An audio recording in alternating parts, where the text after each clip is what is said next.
Hello बच्चों, क्या हाल चाल? सब ठीक? मैं विजय यादव एक बार फिर आपका स्वागत करता हूं आपके प्यारे से चैनल फिजिक्स एक सोच में। बच्चों, आज का हमारा जो टॉपिक है वो यह है स्थिर वैद्युत स्थितिज ऊर्जा। और इस स्थिर वैद्युत स्थितिज ऊर्जा को एक और नाम से हम जानते हैं बच्चों, जिसको कहा जाएगा स्थिर वैद्युत विभव ऊर्जा भी हम कहते हैं। इस स्थितिज को हम विभव भी कह सकते हैं। इसको इंग्लिश में आप कह सकते हैं इलेक्ट्रोस्टैटिक पोटेंशियल एनर्जी। बच्चों, इलेक्ट्रोस्टैटिक पोटेंशियल एनर्जी का डेफिनेशन मैं पिछले लेक्चर में दे चुका हूं। जो पहला लेक्चर आपको बताया गया था वहां पे इसको डिफाइन किया जा चुका है कि किसी बिंदु आवेश को अनंत से वैद्युत क्षेत्र में किसी बिंदु तक लाने में किया गया कुल कार्य क्या कहलाता है? स्थिर वैद्युत स्थितिज ऊर्जा कहलाता है या स्थिर वैद्युत विभव ऊर्जा कहलाता है। ठीक है, तो आपको ये बताया जा चुका है। उसके बाद बताया गया था कि स्थिर वैद्युत विभव क्या होता है। तो किसी भी आवेश को नहीं, एकांक आवेश को स्थिर वैद्युत विभव क्या होता है? स्थिर वैद्युत विभव को डिफाइन किया जा रहा है कि किसी एकांक आवेश को अनंत से वैद्युत क्षेत्र में किसी बिंदु तक लाने में किया गया कार्य क्या कहलाता है? स्थिर वैद्युत विभव कहलाता है। ठीक है, और इसका डेरिवेशन हम पिछले वाले लेक्चर में कर चुके हैं। अगर बच्चों जो लोग उन दोनों लेक्चरों को नहीं देख पाए हैं वो जाकर उनको पहले देखें, फिर ये आपको टॉपिक समझ में आएगा। अगर उसको उन दोनों लेक्चर को देख लेंगे तभी ये समझ में आएगा, नहीं तो नहीं आएगा। तो डिस्क्रिप्शन बॉक्स में उसका लिंक दिया गया है, आप उन दोनों लेक्चर को पहले देख लें। तो चलिए हम स्टार्ट करते हैं ये स्थिर वैद्युत स्थितिज ऊर्जा के बारे में। बच्चों, अगर वीडियो आपको अच्छा लगे तो वीडियो को लाइक करें तथा जो लोग चैनल पर नए हो वो इसको सब्सक्राइब भी कर लें। तो चलिए हम स्टार्ट करते हैं।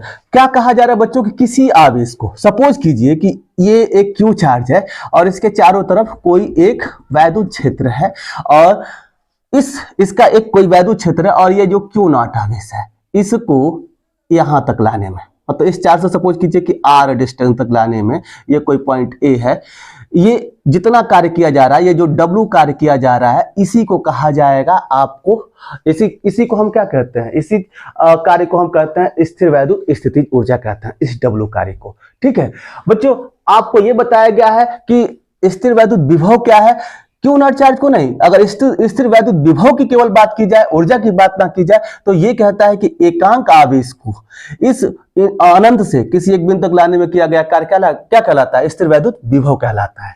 तो हम ये निकाल चुके हैं बच्चों, एकांक आवेश को लाने में जो किया गया कार्य है होता है उसको हम स्थिर वैद्युत विभव कहते हैं और उसको हम लिखते हैं V इक्वल्स टू क्या लिखा जाता है? W/Q0। तो बच्चों, ये एकांक आवेश को लाने में किया गया कार्य क्या है? यही आपका स्थिर वैद्युत विभव है। तो बच्चों, ये क्यू नॉट आवेश को लाने में कुल किया गया कार्य कितना है? इस क्यू नॉट आवेश को कुल लाने में किया गया कार्य कितना हो जाएगा? W equal to q naught को इधर लेकर आएंगे तो W इक्वल टू कितना हो जाएगा? Q not into V।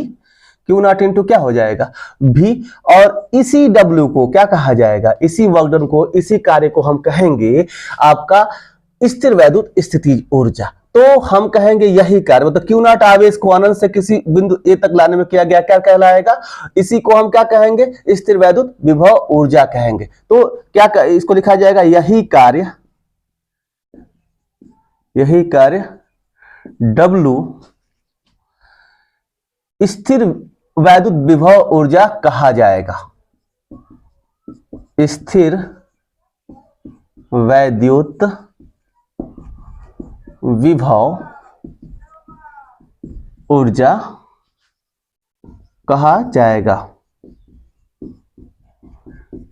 और स्थिर वैद्युत विभव ऊर्जा को हम किससे रिप्रेजेंट करते हैं बच्चों? U से। तो अब ये W ना होकर क्या हो जाएगा? U इक्वल टू क्या हो जाएगा? Q not into V।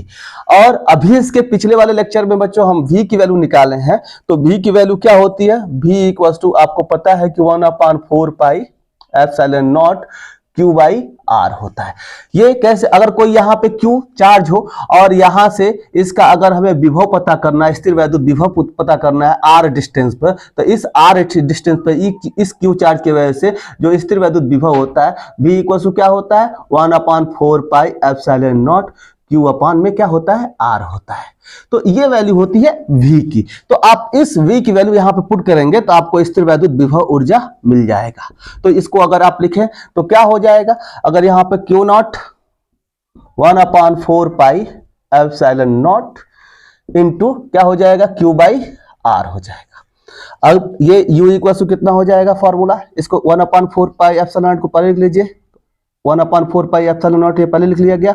Q not upon R ठीक है, तो ये स्थिर वैद्युत विभव ऊर्जा हो जाएगा।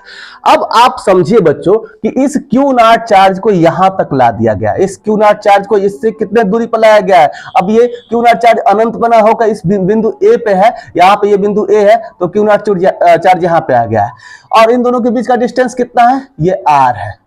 तो अब हम कह क्या सकते हैं बच्चों कि अगर कोई ऐसा निकाय जिसमें दो आवेश एक दूसरे से कितने दूरी पे हैं, आर दूरी पर रखे गए हों, तो उनके बीच का जो स्थिर वैद्युत स्थितिज ऊर्जा होता है वो कितना हो जाता है, 1/4 pi epsilon not q q not upon में आर होता है। तो अब आपको यही दिमाग में रखना है डेफिनेशन के अनुसार कि अगर क्यू नॉट चार्ज को कहां तक लाकर रख दिया जाए, क्यों कोई क्यू नॉट चार्ज है अनंत पे है और उसको यहां तक लाकर इस पे रख दिया जाएगा, तो ये पूरा जो सिस्टम बनाना, इस सिस्टम का जो स्थिर वैद्युत ऊर्जा जो इसमें स्टोर स्थिर वैद्युत ऊर्जा है वो कितना है, 1/4 pi epsilon not q q not upon r होगा। अगर इस सिस्टम को तोड़ना है, अगर इस दोनों चार्जेस को आपको अलग करना है, एक दूसरे से इनफाइनाइट दूरी पर इन दोनों चार्जेस को भेज देना है, तो आपको कितना बल लगाना पड़ेगा, इतना, इससे ज्यादा ऊर्जा लगाएंगे, मतलब मिनिमम इतनी एनर्जी चाहिए इसको क्या करने में,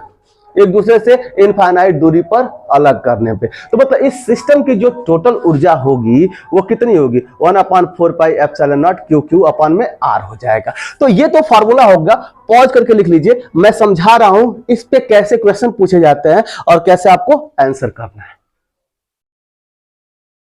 तो आप लिख चुके होंगे बच्चों। अब देखिए आपसे ये पूछा जाएगा, मान लीजिए कि 2 चार्ज सिस्टम है, कोई दो आवेशों का निकाय है, सपोज कीजिए कि ये कोई Q1 Q2 चार्ज है और दोनों के बीच का डिस्टेंस कितना है, R है। अब पूछा जाएगा इस सिस्टम का स्थिर वैद्युत स्थितिज ऊर्जा क्या है या स्थिर वैद्युत आप विभव ऊर्जा क्या है, तो आप क्या लिखेंगे, इस सिस्टम का स्थिर वैद्युत विभव ऊर्जा हो जाएगा 1/4 pi epsilon not Q1 Q2 upon R हो जाएगा। ठीक है, ये तो कोई दो चार्ज सिस्टम के लिए हो जाएगा बच्चों। ऐसे ही मान लीजिए कि आपको बहुल चार्ज हो, दो चार्जेस से ज्यादा चार्ज है और उस पूरे निकाय का क्या पूछा जाए, स्थिर वैद्युत विभव ऊर्जा कितना होगा, तो उसको कैसे निकाला जाता है और इस पे कैसे किस प्रकार से आंकिक प्रश्न पूछे जाता है, मैं इसको बताने जा रहा हूं। तो आप इसको नोट कर चुके होंगे। अब बच्चों हम देखेंगे बहुल आवेशों के निकाय का स्थिर वैद्युत स्थितिज ऊर्जा। बच्चों अभी तक दो आवेशों का स्थिर वैद्युत स्थितिज ऊर्जा हम लोग निकालने के लिए सीखे हैं। अब सपोज कीजिए दो आवेश ज्यादा हो जाए, ये Q1 आवेश हो, Q2 आवेश हो, Q3 आवेश हो, Q1 Q2 के बीच का जो डिस्टेंस है वो R12 हो, Q2 Q3 के बीच का जो डिस्टेंस है वो R23 हो और Q1 और Q3 के बीच का डिस्टेंस R31 हो। तो इस पूरे सिस्टम की ऊर्जा कितनी होगी, इस पूरे निकाय की ऊर्जा कितनी होगी, तो इसको कैसे काउंट करता है बच्चों, इसको देख लीजिए। सबसे पहले इस Q1 Q2 के बीच में जो आपका स्थिर वैद्युत स्थितिज ऊर्जा U1 होगा वो कितना होगा, अभी फार्मूले के अनुसार। अब बच्चों अब यहाँ पे हम लिखेंगे 1/4 पाई एप्सिलॉन नॉट को हम क्या लिखेंगे, स्थिर वैद्युत कांस्टेंट हम यहाँ पे लिख देंगे नियतांक इसको। तो इस k को मानिए कि 1/4 पाई एप्सिलॉन नॉट होता है, तो अभी आप जानते हैं कि U1 कितना हो जाएगा, 1/4 pi epsilon not Q1 Q2 upon R होता है। तो पहला चार्ज Q1 है, दूसरा चार्ज Q2 है, तो Q1 Q2 अपान R ये तो एक्चुअली होता है बच्चों। अब इसको बार बार लिखेंगे तो हमें थोड़ा सा ज्यादा लिखना पड़ेगा, लास्ट में इसकी वैल्यू पुट कर दी जाएगी, k की वैल्यू यहाँ पर आप क्या कर सकते हैं, ऐसा लिख लीजिए कि इस 1/4 पाई के स्थान पर हम क्या लिख लें, k। तो आप यहाँ पे k लिख लीजिए, ये U1 की वैल्यू हो गई। वैसे ही अगर आपसे कहा जाए कि U2 की वैल्यू कितनी हो जाएगी, U2 की वैल्यू, तो U2 की वैल्यू मतलब इन दोनों के बीच कितना स्थिर वैद्युत ऊर्जा स्टोर्ड हुआ है, कितना इन दोनों के बीच का, इस सिस्टम का, इन दोनों चार्जेस के बीच कितना स्थिर वैद्युत स्थितिज ऊर्जा उत्पन्न हो रहा है, इसको हम लिख लें। तो यहाँ पे क्या हो जाएगा, k Q2 Q3 अपान में क्या हो जाएगा, इन दोनों के बीच का डिस्टेंस देखिए, ये R12 है तो ये R23, सपोज कीजिए कि R23 डिस्टेंस है, तो ये यहाँ पे क्या हो जाएगा, R23 हो जाएगा। वैसे ही अगर आप U3 लिखना चाहें तो U3 कितना हो जाएगा बच्चों, इन दोनों के बीच का स्थितिज ऊर्जा। तो अब यहाँ पे लिखेंगे तो k Q3 Q1 अपान R31, ये अलग अलग दो दो चार्जेज का हमने सिस्टम बनाया और सबका अलग अलग स्थिर वैद्युत स्थितिज ऊर्जा हम निकालेंगे। जितने भी आवेश दिए गए हों, जितने भी सिस्टम बनते हों, दो दो चार्जेज के जितने भी सिस्टम बनते हो उतना हम बनाएंगे और उसको हम क्या कर देंगे, अलग अलग लिखेंगे। अब इस पूरे सिस्टम का जो स्थितिज ऊर्जा हो जाएगा वो कितना हो जाएगा, U। तो संपूर्ण सिस्टम का जो स्थितिज ऊर्जा U होगा, U इक्वल टू कितना हो जाएगा, U1 U2 प्लस U3। अब यहां से लिखेंगे तो आप देखिए के हर जगह के, इसको यहां पे देखिए ये एक चीज Q1 Q2 upon R distance नहीं है, R12 है तो आप लिख लीजिए। ये कोई मतलब नहीं है, मतलब कि अगर R यहाँ पे R1 भी लिख सकते थे, मतलब ये बताया जा रहा है कि ये Q1 और Q2 के बीच का डिस्टेंस कितना है, R12 है। अगर मान लीजिए कि आपको कोई वैल्यू दिया गया हो, यहाँ 1 मीटर हो, ये 2 मीटर हो, ये 3 मीटर हो, तो यहाँ पे इसके नीचे क्या लिखना है, 1। इसके नीचे अगर मान लीजिए ये 2 दिया गया हो तो इसके नीचे क्या लिखना है, 2 लिखना है। यहाँ पे ये दूरियां अलग अलग हो तो इनको रिप्रेजेंट करने का बस एक तरीका है, R12 R23 और R31। तो घबराने की आवश्यकता नहीं है। तो अब हम यहां पर लिख सकते हैं के Q1 Q2 अपॉन R12 और यहां पे क्या हो जाएगा, के Q2 Q3 अपॉन R23 और U3 की वैल्यू कितनी हो जाएगी, के Q3 Q1 अपॉन R31। ऐसे आप लिख सकते हैं, कॉमन करके के की वैल्यू लिख सकते हैं, के इस तरह से Q1 Q2 अपॉन R12 की तो कॉमन हो ही चुका है, Q2 Q3 upon R23 plus Q3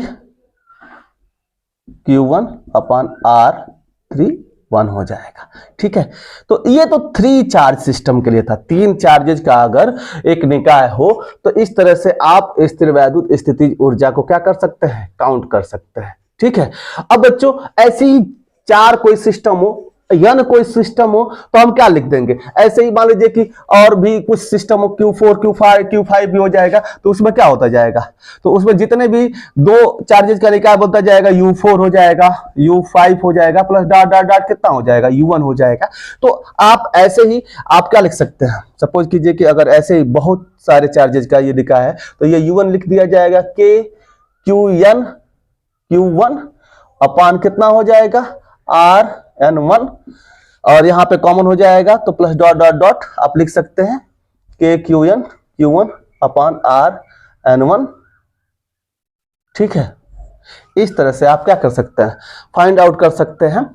आप टोटल सिस्टम का, जो भी संपूर्ण सिस्टम है उसका टोटल स्थिर वैद्युत स्थितिज ऊर्जा को आप क्या कर सकते हैं, फाइंड आउट कर सकते हैं। अगर यन सिस्टम का है, हमने 3 का लिखा, ऐसे ही आपका यन सिस्टम है तो आप उसका भी लिख सकते हैं। तो आप पहुंच करके इसको लिख लें कि अगर यन सिस्टम हो या 3 सिस्टम हो तो किस प्रकार से, पहले तो 3 के लिए लिख लेंगे, यहां तक जितना आप लिखवाया गया था उसमें आप बढ़ा के एन सिस्टम का भी लिख सकते हैं। तो आपको ये परीक्षा में पूछा नहीं जाएगा कि यन सिस्टम का आप ये निकालिए, लेकिन इस पे न्यूमेरिकल पूछा जा सकता है। 3 सिस्टम का चार्ज दे सकता है, मतलब कि 3 चार्जेज का एक सिस्टम दे सकता है, एक निकाय दे सकता है, 4 चार्जेज का एक निकाय दे सकता है। तो कितना स्थिर वैद्युत स्थितिज ऊर्जा होगा, उन सारे न्यूमेरिकल्स को भी मैं बताऊंगा, तो टेंशन लेने की बात नहीं है। तो आप इसको नोट कर लीजिए कि अगर n चार्जेज हो तो उस सिस्टम का कितना स्थिर वैद्युत स्थितिज ऊर्जा हो जाएगा। आप लोग समझ गए होंगे, जैसे 3 चार्जेज का निकाला गया वैसे ही n सिस्टम का भी क्या किया जा सकता है, निकाला जा सकता है, और आप इसको ऐसे लिख सकते हैं। तो आप इसको लिख लीजिए बच्चों। अब चलिए इसी पर, यन का कोई मतलब नहीं है, अधिकतम आपको 4 आवेशों का सिस्टम दिया जा सकता है, 4 आवेशों का एक निकाय दिया जा सकता है। तो हमने 3 का तो देख लिया, 3 का तो इतना होता है, मान लीजिए 3 का आप नोट कर लिए होंगे पहुंच करके। अब इसको मैं समझा दूं, केवल 3 के लिए कितना है, यहीं तक है, 3 चार्जेज के लिए यही वैल्यू है।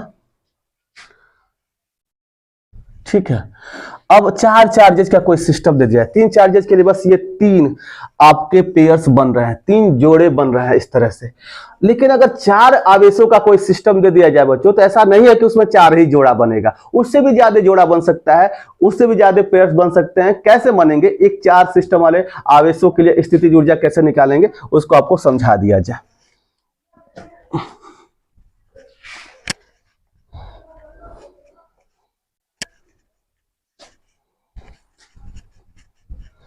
सपोज कीजिए कि बच्चों एक कोई स्क्वायर या रेक्टेंगल ही है, मान लीजिए सपोज कीजिए कि ये एक आपका आयत है। ठीक है, यहाँ पे कोई सपोज कीजिए कि ये Q1 और आयत या कुछ भी दे सकता है, ऐसा नहीं है कि ये आयत है, मतलब कोई भी चतुर्भुज दे सकता है। ठीक है, तो ये Q1 आवेश है, यहाँ पे Q2 आवेश है, यहाँ पे Q3 आवेश है, यहाँ पे Q4 आवेश है। और ये कहा जाए कि इन दोनों के बीच का डिस्टेंस कितना है, R12 है, इन दोनों के बीच का डिस्टेंस R23 है, इन दोनों के बीच का डिस्टेंस R34 है, और इन दोनों के बीच का डिस्टेंस R41 है। ठीक है, तो ये चार सिस्टम तो ऐसे हो जाएंगे बच्चों। अगर ये देखा जाए तो आप U1 लिखेंगे तो U1 इक्वल टू कितना हो जाएगा, अगर यहाँ पे लिखे तो K Q1 Q2 अपान R12 जैसे लिखवाया गया, वैसे ही U2 इक्वल टू कितना हो जाएगा K, अब ये U2 तो K Q2 Q3 अपान R23, और वैसे ही U3 इक्वल टू कितना हो जाएगा K, ये वाले सिस्टम Q3 Q4 अपान R34 अपान R34। ऐसे ही U4 इक्वल टू क्या लिख सकते हैं, K Q4 Q1 अपान R41 आपने ये चार तो देख लिया। इसका इसके बीच में कितना स्थिर वैद्युत स्थिति ऊर्जा, इन दोनों के बीच में कितना, इन दोनों के बीच में कितना, और इन दोनों के बीच में कितना। अब बच्चों क्या यही चार जोड़े इन पूरे इस पूरे निकाय में बन सकते हैं कि कुछ और भी हम पेयर्स बना सकते हैं? तो और भी पेयर्स बना सकते हैं बच्चों, ये डायगोनल्स भी पेयर बनाएंगे इन दोनों के बीच का भी। मान लीजिए इन दोनों के बीच का जो डिस्टेंस है वो R13 है। ठीक है, तो एक ये भी पेयर बनेगा, और इसका क्या लिखेंगे U1 या U आप लिख सकते हैं U, इसको 4 तक लिखे थे, U5 हो जाएगा। U5 की वैल्यू क्या हो जाएगी K, और ये Q1 Q3 अपन R13। ऐसे ही ये U6 एक ये भी पेयर बनेगा, ये पेयर देखिए Q2 और Q4 के बीच में, तो ये छठवां पेयर हो जाएगा, और आप इसको लिख लेंगे K Q2 Q4, और मान लीजिए इन दोनों के बीच का जो डिस्टेंस है R24 है, तो यहाँ पे R24 हो जाएगा। तो ये 6 पेयर्स हैं। अब इस पूरे सिस्टम का कितना स्थितिज ऊर्जा हो जाएगा, तो उसको कैसे निकालेंगे, U इक्वल्स टू क्या करेंगे, U1 plus U2 plus U3 plus U4 plus U5 plus U6, और जितने भी ये स्थितिज ऊर्जा जो आए इनको आप क्या कर सकते हैं, लिखकर काउंट कर सकते हैं। बच्चों कभी भी आज तक इतिहास में इसके पहले 4 से ज्यादा सिस्टम के चार्जेस के लिए स्थितिज ऊर्जा नहीं पूछा गया है, अधिकतम 3 के लिए। अभी इस साल यूपी बोर्ड में 3 चार्जेस का एक सिस्टम दे दिया गया था कुछ ऐसे, और यहाँ पे कह दिया गया था कि यहाँ पे 2 माइक्रोकूलम का चार्ज है, यहाँ पे 3 माइक्रोकूलम का चार्ज है, यहाँ पे 5 माइक्रोकूलम का चार्ज है, और शायद इसमें कोई एक माइनस भी ले लिया गया था, इसी को माइनस ले लिया गया था।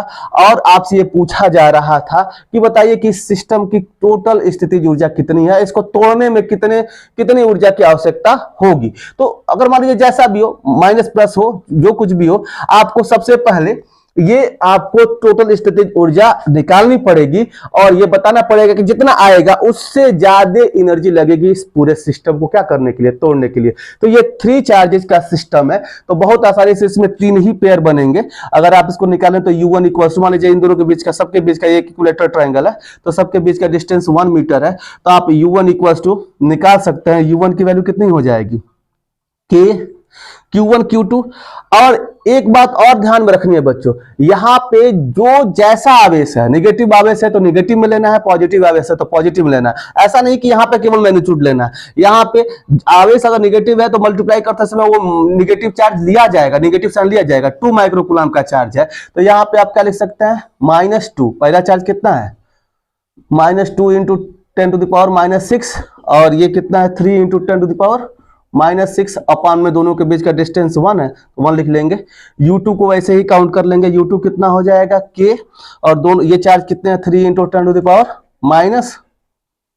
-6 into 5 into 10 to the power -6 upon कितना हो जाएगा 1। ऐसे U3 निकाल लेंगे, तो U3 कितना हो जाएगा बच्चों, यहाँ पे K, और यहाँ पे U3 निकालेंगे तो कितना हो जाएगा 5 into 10 to the power -6 into में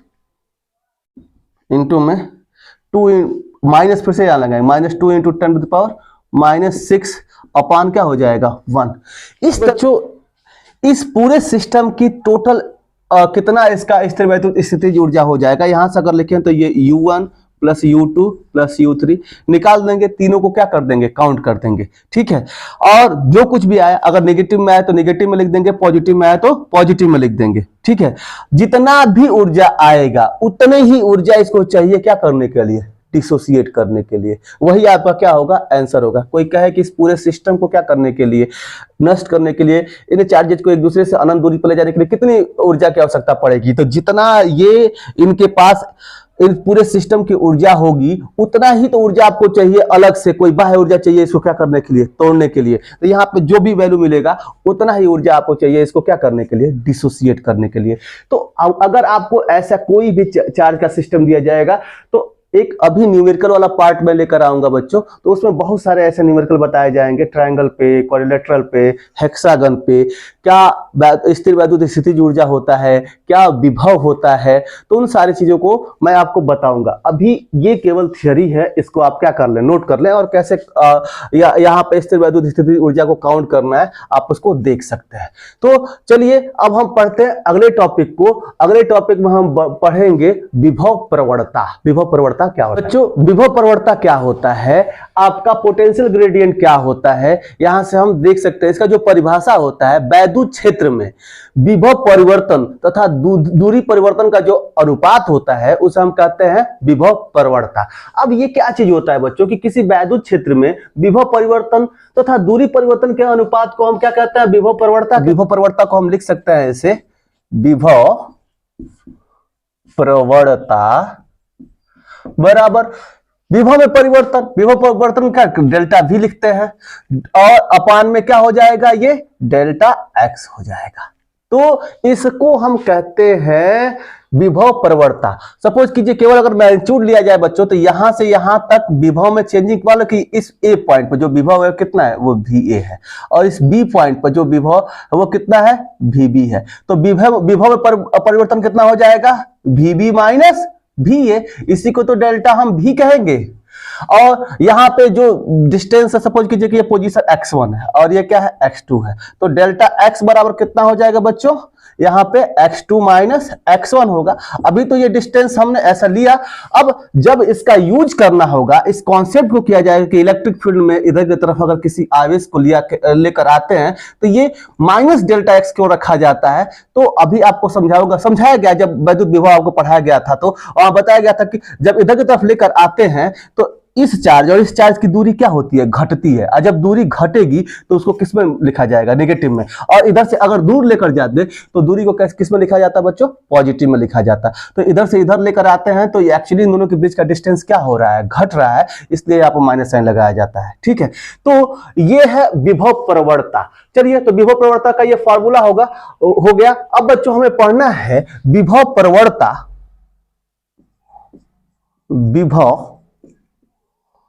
प्रवणता तथा वैद्युत क्षेत्र में संबंध तथा वैद्युत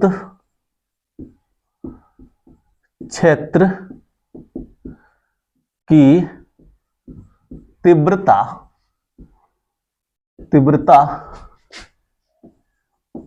में संबंध। तो चलिए इसको हम पढ़ लेते हैं, इन दोनों में संबंध। तो बच्चों देखिए, अगर हमें निकालना है विभव प्रवणता और वैद्युत क्षेत्र में संबंध तो कैसे निकालेंगे। चलिए बच्चों हम देखते हैं पहले इस विभव में क्या परिवर्तन हो रहा है। तो बच्चों VA विभव यहाँ पे, VB विभव यहाँ पे है, तो अगर देखा जाए तो डेल्टा V विभव में परिवर्तन जो होगा वो क्या हो जाएगा, VB minus VA is equals to क्या होगा, इस VB की वैल्यू क्या होती है आप जानते हैं। ये वैद्युत विभव की जो वैल्यू होती है उसका फॉर्मूला क्या होता है बच्चों, W/Q0 होता है, आपको बताया गया था। तो अगर इस फॉर्मूले का यूज किया जाए तो VB के स्थान पर आप क्या लिख सकते हैं, WB/Q0, माइनस में VA के स्थान पर क्या लिख सकते हैं, WA/Q0, ऐसे लिख सकते हैं। तो यहां से डेल्टा V, इसी परिवर्तन जो ये आपका परिवर्तन है विभव में, वैद्युत विभव में, तो डेल्टा V इक्वल्स ये कितना हो जाएगा, अगर देखिए 1/Q0 क्यू नॉट कॉमन किया जाए तो ये क्या हो जाएगा, W B minus W A, और यह ये परिवर्तन हो गया किसमें, कार्य में, ये कार्य में परिवर्तन है, तो इसको आप यहां पर लिख सकते हैं डेल्टा डब्ल्यू अपान क्या हो जाएगा, क्यू नॉट। तो बच्चों अगर किसी आवेश को वैद्युत क्षेत्र में इस ए बिंदु से बी बिंदु की तरफ, इधर की तरफ लेकर आया जा रहा है, तो ये जो परिवर्तन है डेल्टा डब्ल्यू, ये कितना होता है आप जानते हैं, वर्क डन जो होता है वो वर्क डन फोर्स इंटू क्या होता है, डिस्प्लेसमेंट होता है, बल गुणे विस्थापन होता है डब्ल्यू का। तो अब ये क्या हो जाएगा, अगर यहाँ पे डेल्टा डब्ल्यू निकालना है तो डेल्टा है तो छोटा है, तो फोर्स इंटू जो थोड़ा सा जितना भी फोर्स इधर तरफ लगाने में लेकर हम आ रहे हैं बाह्य बल, तो अगर इसको लिखा जाए यहाँ पे तो डेल्टा भी इक्वल टू कितना हो जाएगा, ये डेल्टा डब्ल्यू की वैल्यू जितना, मान लीजिए कि ये जितना स्थिर वैद्युत बल इधर की तरफ लग रहा है इस आवेश पे, मान लीजिए कि जितना इस इधर की तरफ स्थिर वैद्युत बल लग रहा है एफ ई, उतना ही उसी के बराबर एक एक्सटर्नल वैद्युत बल इधर की तरफ हम देने पर, मतलब कि हम एक बाह्य बल इधर की तरफ लगाएंगे इसी के बराबर, तो ये इधर की तरफ एक समान गति से आता रहेगा, एक समान वेग से आता रहेगा। इसको बिल्कुल धीरे धीरे लेकर आते हैं, इस कॉन्सेप्ट को मैं दे रखा हूं वैद्युत विभव जब पढ़ा रहा था, तो इसको एक समान गति से क्यों लाया जाता है, या फिर कैसे उस बाह्य बल के बराबर हो जाता है, वहां पे आप जाके देखें जो हम इस पे लगा रहे होते हैं, तो हम जो बाह्य बल इधर की तरफ लगाएंगे उसका जो मान होगा वो किसके बराबर होगा, इस वैद्युत बल के बराबर होगा, और इसलिए हम जब वो एक्सटर्नल बल का वैल्यू किसके बराबर रख देते हैं, इस वैद्युत बल के बराबर ही रखते हैं। तो यहां पे आप इसको अगर देखेंगे तो इसको आप क्या लिख सकते हैं, फोर्स इंटू डिस्प्लेसमेंट, ये बाह्य बल किसके बराबर होगा, वैद्युत बल के बराबर। तो यहां पर आप वैद्युत बल का मान ही रखेंगे, ठीक है। तो वैद्युत बल का मान क्या होगा अभी आपको बताया जाएगा। तो इधर की तरफ जो डिस्प्लेसमेंट है घट रहा है वो कितना है यहाँ पे बच्चों, माइनस डेल्टा एक्स है। इस तरह से आप लिख सकते हैं अपॉन में क्यू नॉट।